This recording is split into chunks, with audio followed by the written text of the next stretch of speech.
In this video, I'm going to show you how to download music from YouTube as MP3. Go to any browser and browse youtube.com. Click on your profile icon on upper right corner. Click on YouTube Studio. On left menu pane, you will find out Audio Library. Click on it. Here you will find thousands of MP3 music tracks. If you wish, you can play MP3 online here by clicking on play icon. Or you can download on your local storage.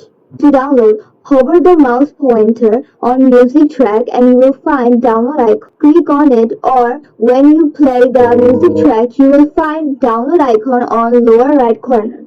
Click on the download icon. Download is started and download is finished. Now I am going to check. Click on show in folder. Right click on music track and click on play with media player. That's it. If you find this video helpful, don't forget to like, comment and subscribe for new tutorials.